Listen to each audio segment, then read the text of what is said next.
Hello everyone, how you all are doing? I'm sure you guys are fine.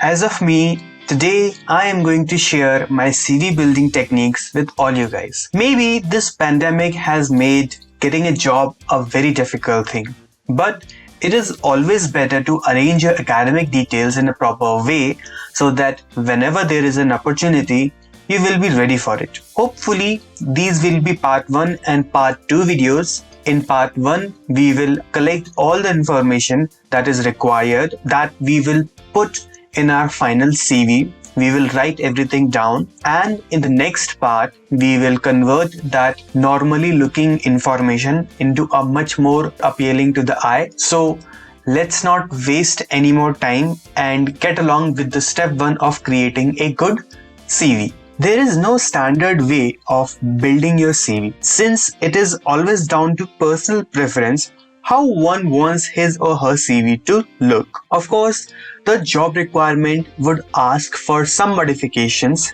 but the overall general appearance of your CV will not change. As for me, I personally prefer to write everything down that I want to put in my CV to the very last word, so that only the setting up part remains. So here, as you can see, the very first thing that I have is the personal details, in which I have my address, my father's name, date of birth, from where I belong, and my email address.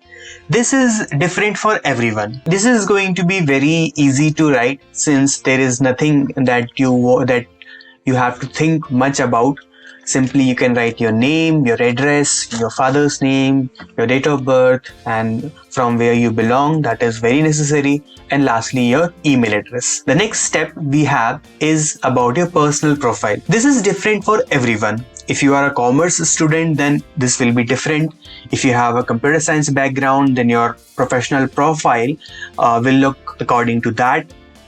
For me, I like to keep it clean and simple. I just put the work that I have done in my past and the work that I like most, like designing and estimation. So I have just put there civil engineering graduate, like to work with technical subjects, especially working with computer software's designing, detailing, quantity estimation, and quality assurance. The next we have is objective. Writing a good objective must be of utmost importance, because generally the interviewer will look into this just after taking a look at your academics. Since you don't want to sound unrealistic or made up, try to come up with something of your own, but with a bit of professional touch. I won't recommend copy pasting it from the internet, because the objective that you personally want to achieve tells a lot about you. So sit back, relax, and think of something that you want to achieve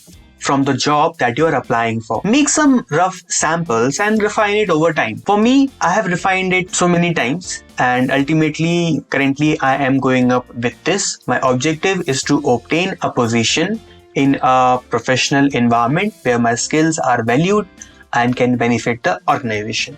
Ideally, I wish to have a focus in designing and solving problems related with my job for a growing organization, preferably giving my best in my work. The next we have is language ability. Knowing anything more than Hindi always helps. I'm not saying that to be fluent in English is or should be compulsory, but at least you should be able to write and read. You can work your language skills and improve.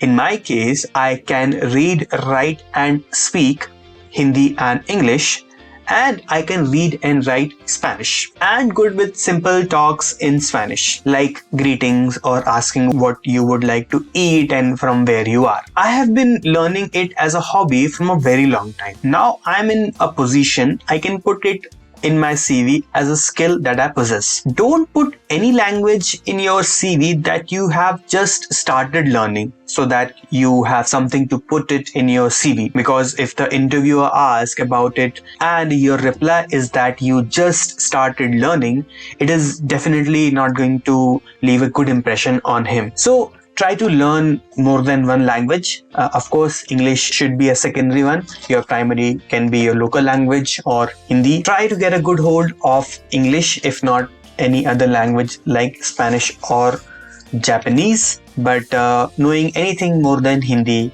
of course help in your job. English has been a standard, but in my point of view, it is not. But if you know it, then it is good for you. Now comes the next important part, that is education. I like to keep my academic details simple and easy to understand. So here you can see I have put them in a tabular format with headings as qualification, college, year, marks. Since I am not very bright with the studies, so I'm going to leave this entry blank just for the purpose of the video. But if you wish, you can arrange it in a different manner. I would suggest it to go with the tabular format because in this way it is easy for the interviewer to know about all your educational details at a single glance. So this is one way you can display your educational details. Next up is your professional training and certification. You can put details like name of the training and its scope. It is always better to keep working with the new things that are coming in the market so that you will have a better idea about the tools and how to use them. Secondly, doing more than one internships helps you to understand the working flow of the environment, and you seem a good candidate that you already know something about how the work is done. Again, I have put them in a tabular format. If you wish, you can go with other ways, but I like to keep it simple and easy to understand. So I have chosen this way. Next up is your project work. Here you can add your major and minor project work that you have completed in your college. I have displayed them in easy and tabular format again. In my college, I have done a major project about prefabrication and a minor project about geopolymer concrete. So the details are the following. I didn't put any of the much details about it, but of course you should have information about your major and minor project so that if the interviewer asks, then you can tell about it. The next is your previous job details. Look, being a fresher is not a drawback. If you don't have any experience, then you can't do anything about it. If you don't have experience, then you don't have it. Everyone learns things as they switch between jobs and find more suitable work for themselves. It is always important to show full information that where you have worked, your designation, the scope of the project that you were involved in, the location and the details of the work, its duration, and some of the references that you can rely on. Of course, if you wish not to tell about your previous work, then it's completely fine.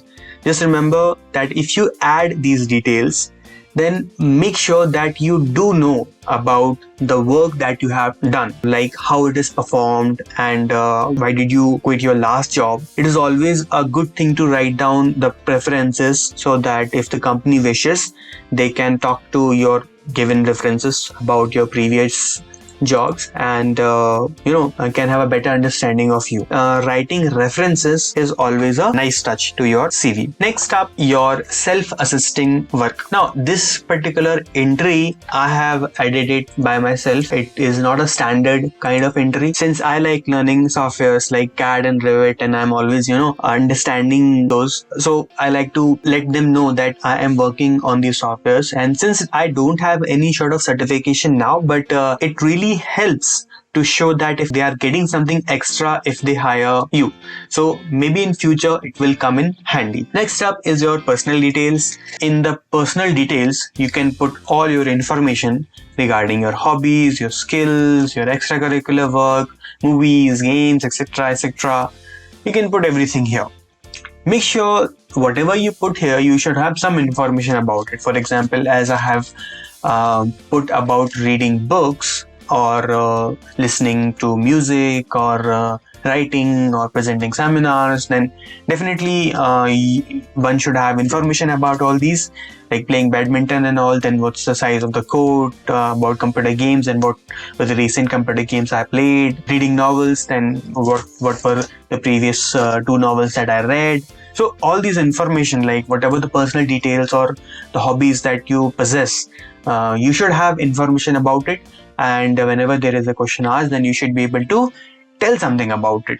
So try not to put any false information here, because anything that you are not able to answer or any bogus information that you put here is not going to make you look good if you're unable to tell anything about it. And in the last, you can put a simple line about declaration and all. It is not necessary, but it makes your CV look a bit more professional. Lastly, what you can do is have a copy or have a scanned copy of your necessary documents like your 10th, 12th or the certificates that you own, so that you can add all those here. In this part we are not going to do it, but in the part 2 I will show some of those images, and we will complete everything that we have written here. So this was part 1, and I hope you liked this video. And if you have any questions regarding it, you can comment down below, or you can contact me on my Instagram. In the part 2, we will take all this information and we will convert it in such a format so that it is more appealing to the eye. And that is it for this particular video. And I will see you guys in part 2. Thank you for watching, and I will see you guys around.